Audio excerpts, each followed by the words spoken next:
জাতীয় প্রেস ক্লাবের সামনে থেকে যমুনা অভিমুখে ইবতেদায়ী মাদ্রাসা শিক্ষকরা পদযাত্রা শুরু করেছে। এ নিয়ে বিস্তারিত জানাতে এই মুহূর্তে সেখানে আছেন সহকর্মী তৌহিদুল তারেক। সরাসরি চলে যাচ্ছে তার কাছে। তারেক, পদযাত্রা এখন কতদূর পর্যন্ত আছে আর মাদ্রাসা শিক্ষকরা কি বলছেন জানাবেন।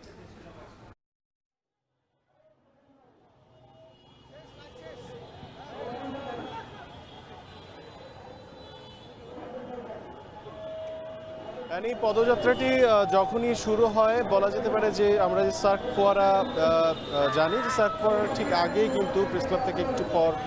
ঠিক এই জায়গাটাতে কিন্তু আইন শৃঙ্খলা রক্ষাকারী বাহিনী তাদের গতিরোধ করেছে এবং তাদেরকে এখানে আটকে দিয়েছে এবং এরপর এর মধ্যেই তারা এখানে আজান দিয়ে জোহরের নামাজ আদায়ের জন্য দাঁড়িয়ে গেছেন। আপনারা দেখতে পাচ্ছেন এখান থেকে সরাসরি দেখা যাচ্ছে এবং এর ফলে কিন্তু যে প্রেস ক্লাবের সামনের যে সড়কটি রয়েছে এই সড়কটি কিন্তু পুরোপুরি ব্লকড হয়ে গেছে এবং পিছনে তীব্র যানজটেরও কিন্তু তৈরি হয়েছে। যে বিষয়টি একটু উল্লেখ করতে চাই যে তারা কিন্তু আজ দুপুর 12টা নাগাদ এই যমুনা অভিমুখী যে পদযাত্রা সেটি শুরু করার কথা ছিল, কিন্তু পরবর্তীতে তারা আরও 2 ঘন্টা সময় বেঁধে দিয়ে তারা সরকারের কাছে দাবি জানায় যে তাদের ইবতেদায়ী মাদ্রাসার যে জাতীয়করণের যে ঘোষণা তার প্রজ্ঞাপন জারি করার ঘোষণা দিতে হবে, আর না হয় 2টার পরে কিন্তু তারা এই তাদের যে লং মার্চ যমুনা অভিমুখী সেটি তারা শুরু করবেন এবং এই 2টা পর্যন্ত সরকারের পক্ষ থেকে কোনো ধরনের ঘোষণা না আসায় কিন্তু তারা তাদের এই লং মার্চ শুরু করে এবং শুরু থেকে আইন শৃঙ্খলা রক্ষাকারী বাহিনী বেশ সতর্ক অবস্থায় ছিল। আপনারা দেখতে পাচ্ছেন যে আইন শৃঙ্খলা রক্ষাকারী বাহিনী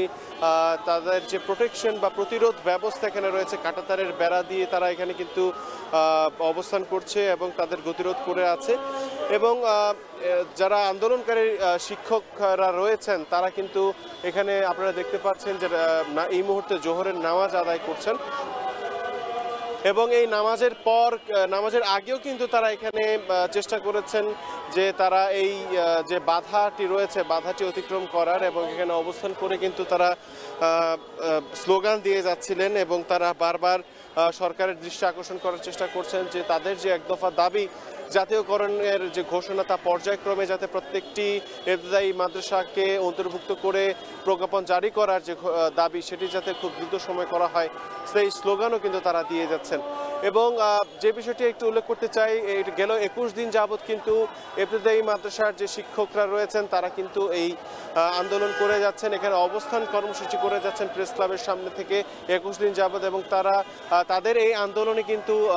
বেশ কয়েকটি রাজনৈতিক দলও কিন্তু সমর্থন জানিয়েছেন। আজকে জামায়াতে ইসলামের পক্ষ থেকে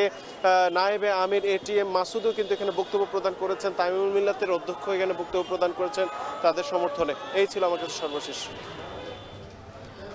যমুনা অভিমুখে ইবতেদায়ী শিক্ষকদের পদযাত্রা নিয়ে বিস্তারিত জানাচ্ছিলেন সহকর্মী তৌহিদুল তারেক। এবারে